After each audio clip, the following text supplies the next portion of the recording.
أعوذ بالله من الشيطان الرجيم بسم الله الرحمن الرحيم ألف لام را كتاب أحكمت آياته ثم فصلت من لدن حكيم خبير صدق الله العظيم وصدق رسوله النبي الكريم ونحن على ذلك لمن الشاهدين والشاكرين برحمتك يا أرحم الراحمين اللهم صل على محمد وعلى آل محمد كما صليت على إبراهيم وعلى آل إبراهيم إنك حميد مجيد اللهم بارك على محمد وعلى آل محمد كما باركت على إبراهيم وعلى آل إبراهيم إنك حميد مجيد۔ کل ہم نے قرآن پاک کے 11واں پارے کا خلاصہ سنا تھا۔ 11 پارے کے تکمیل کے ساتھ اخیر پر سورہ ہود شروع ہوتی ہے۔ یہ سورہ ہود مکۃ المکرمہ میں نازل ہوئی۔ اس کے اندر 111 آیات اور 12 رکوع ہے۔ اس سورت کی ابتدا بھی اللہ سبحانہ و تعالی نے اپنی توحید کو بیان کرنے کے ساتھ کی ہے، جس کے اندر توحید رسالت کا تذکرہ ہے، اور آگے چل کر 12ویں پارے کے مکمل کے اندر اکثر و بیشتر مضامین انبیاء علیہم السلام کے واقعات سے متعلق ہے، لیکن شروع میں ہی اللہ رب العزت نے 12ویں پارے کے پہلی آیت میں اپنی قدرت کاملہ کی ایک جھلک انسان کو دکھائی ہے۔ چونکہ انسان دنیا میں آنے کے بعد اکثر و بیشتر ذریعہ معاش میں پڑھ کر اللہ کی نافرمانی کر لیتا ہے۔ اللہ نے فرمایا تم پہلے ہی اس سے بالکل بے نیاز ہو جاؤ، رزق ہمارے ذمے ہے۔ وَمَا مِن دَابَّةٍ فِي الْأَرْضِ إِلَّا عَلَى اللَّهِ رِزْقُهَا، اس روئے زمین پر جتنے جاندار رہتے ہیں جن کو کھانے پینے کی ضرورت ہے، ان تمام کے کھانے پینے کی ذمہ داری اللہ نے اپنے ذمے لے لی ہے۔ جب تمام جانوروں جانداروں کی ذمہ داری اللہ کے ذمے ہے تو انسان تو اشرف المخلوقات ہے، تیری ذمہ داری تو بدیہی طور پر ہوگی۔ لیکن انسان یہ سب کچھ سننے جاننے کے باوجود پھر بھی ذریعہ معاش میں کبھی کبھی ایسا مگن ہو جاتا ہے کہ اللہ کو بھول جاتا ہے۔ اللہ کو بھول جانے کا مطلب یہ نہیں ہوتا ہے کہ اعوذ باللہ اللہ سے اعراض کر لیتا ہے، بلکہ اللہ کو ہم بھول جاتے کبھی عملی طور پر۔ مثلا ہم دکان پر ہیں، گاہک آ گیا، ادھر سے مؤذن نے اذان دے دی، حی علی الصلاۃ حی علی الفلاح۔ ایک تو یہ چیز ہے کہ 1-2 منٹ کے اندر ہم نے چیز دے دی اور نکل آئے، لیکن ایک یہ ہے کہ پہلے گاہک کو فارغ کر لو، نماز بعد میں بھی پڑھ لیں گے۔ یہ ہے وہ اعراض عن ذکر اللہ اور مشغول فی الرزق۔ اس سے اللہ نے منع کیا، ایسا مت کر لینا، رزق جو مقدر میں اللہ نے رکھا ہے وہ تم کو مل کر رہے گا اور تمہارے مقدر میں ضرور ہے، کم ہے یا زیادہ، اچھا ہے یا برا، لذت والا ہے یا غیر لذت والا، وہ تم کو مل کر رہے گا۔ اگر بندے کو یہ اس بات کا یقین آ جائے گا تو یہ دنیا کے جھنجھٹوں سے دور ہو جائے گا۔ اللہ فرماتے ہیں یہ ساری کائنات کو میں نے بنایا ہے اور سب کا ذمہ میں نے تم کو لیا ہے، لیکن کروں گا تدریجی طور پر۔ یک لخت سب کو مالا بال بھی نہیں کریں گے، یک لخت سب کو فقیر بھی نہیں بنائیں گے۔ ہاں یہ کبھی کبھی ایسا ہو سکتا ہے، بندہ راتوں رات مالا مال ہو جائے اور راتوں رات کنگال ہو جائے، یہ کبھی اتفاق ہوتا ہے، ورنہ بندہ تدریجی طور پر۔ وَهُوَ الَّذِي خَلَقَ السَّمَاوَاتِ وَالْأَرْضَ فِي 6 أَيَّامٍ وَكَانَ عَرْشُهُ عَلَى الْمَاءِ لِيَبْلُوَكُمْ أَيُّكُمْ أَحْسَنُ عَمَلًا۔ اللہ زمین آسمان کو لفظ کن ہو جا، یکدم زمین آسمان ہو جاتا، لیکن یہ انسان کو بتایا کہ یہ دنیا کا نظام تدریجی طور پر چلے گا، تھوڑا مالدار پھر بڑا مالدار پھر بڑا مالدار، اور کبھی کبھی سستی کرے گا، کاروبار میں گھٹتا گھٹتا بڑھ جائے گا۔ اللہ سبحانہ و تعالیٰ نے انسان کو چونکہ انسان کا مزاج یہ تدریجی طور پر، اس لیے زمین آسمان کو 6 دنوں میں پیدا کر لیا، ایک حکمت یہ ہے۔ اور دوسرا انسان کو یہ بتا دیا کہ بھائی عجلت مت کر لینا، جلد بازی سے کام مت لینا، ہر کام بڑا صبر سے ہوگا، تحمل سے ہوگا، اور یقیناً ایسا ہی ہوتا ہے۔ انسان خود بڑھتا ہے تو آہستہ آہستہ بڑھتا ہے، یکدم پیدا ہوتے ہی جوان نہیں ہوتا ہے، اور پھر یکدم پیدا ہوتے سب کچھ کھانے نہیں لگتا ہے، یا پیدا ہوتے سب کچھ کمانے نہیں لگ جاتا ہے، بڑھتا بھی آہستہ آہستہ ہے، کھاتا بھی آہستہ آہستہ ہے، اور اس کے مزاج کے اندر اونچ نیچ یہ بھی آہستہ آہستہ آتا ہے۔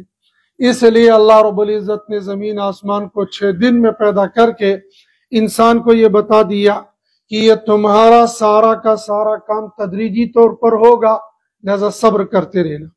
اور دوسرا یہ کہ اللہ رب العزت نے فرمایا ایکم احسن عملا، اللہ امتحان لینا چاہتے ہیں تم میں سے بہترین اور اچھے عمل کرنے والا کون ہے؟ تو سب سے بہترین اور اچھے عمل کرنے والے حضرت نبی کریم صلی اللہ علیہ وسلم کی ذات اقدس ہے۔ اسی لیے کائنات کی تخلیق کا اصل مقصد نبی پاک صلی اللہ علیہ وسلم کی ذات گرامی ہے، انہی کی طرف غور و فکر کرنا ہے۔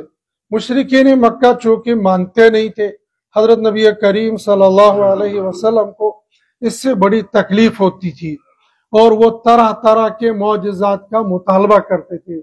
اللہ نے فرمایا فَلَعَلَّكَ بَعْضُ مَا يُوحَى فَلَعَلَّكَ تَارِكٌ بَعْضَ مَا يُوحَى إِلَيْكَ وَضَائِقٌ بِهِ صَدْرُكَ أَن يَقُولُوا لَوْلَا أُنزِلَ عَلَيْهِ كَنزٌ أَوْ جَاءَ مَعَهُ مَلَكٌ۔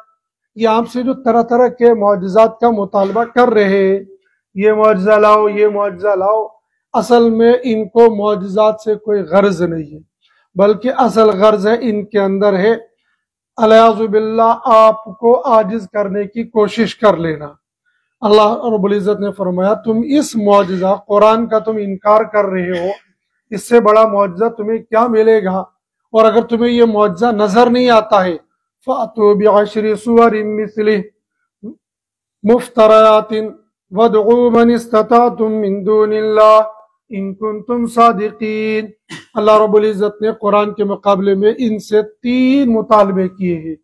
فَأْتُوا بِسُورَةٍ، ایک سورت لے آؤ، فَأْتُوا بِعَشْرِ سُوَرٍ، یا 10 سورت لے آؤ، یا یہ کہا کہ ایک آیت ہی لے کر آؤ، فَإِن لَّمْ تَفْعَلُوا وَلَن تَفْعَلُوا، اینڈ پر اللہ نے اعلان کیا یہ تو نہ ایک سورت لا سکتے ہیں، نہ 10 صورتیں لا سکتے ہیں، نہ ایک آیت لا سکتے ہیں، کبھی بھی نہیں لا سکتے، ان کے بس میں ہے ہی نہیں، اس لیے کہ یہ محمد صلی اللہ علیہ وسلم کا کلام ہے ہی نہیں۔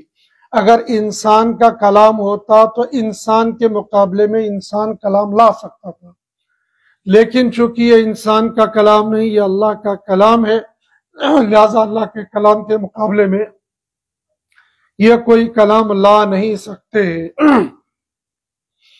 اس سے مشرکین مکہ کو عاجز کر کے آگے اللہ سبحانہ و تعالیٰ نے اصل انسان کو چونکہ ہدایت کرنی ہے، اور ہدایت کرنے کے لیے انسان دوسرے کو سمجھانے کے لیے کچھ واقعات سناتا ہے، کچھ قصے سناتا ہے، کچھ کہانیاں سناتا ہے، اور انسان کا مزاج یہ ہے کہ واقعات سن کر اس کو بات سمجھ میں بھی آتی ہے، اور واقعات کے ساتھ انسان کی دلچسپی بھی ہے، اور بات کو غور سے بھی سنتا ہے۔ اس لیے اللہ رب العزت نے قرآن کے اندر مختلف جگہوں پر مختلف انبیاء کے واقعات سنائے ہیں۔ سورہ ہود کے اندر تقریباً 7 نبیوں کے واقعے اللہ نے سنائے ہیں، اور پہلا واقعہ سنایا ہے حضرت نوح علیہ السلام کا۔ حضرت نوح علیہ السلام کا واقعہ بھی اللہ نے 3-4 جگہوں پر بیان کیا ہے، لیکن یہاں پر خاص طور پر عذاب والا واقعہ بیان کیا، اور بیٹے کے ساتھ جو گفتگو ہوئی ہے اس واقعے کو بیان کیا ہے۔ سب سے پہلے اللہ رب العزت فرماتے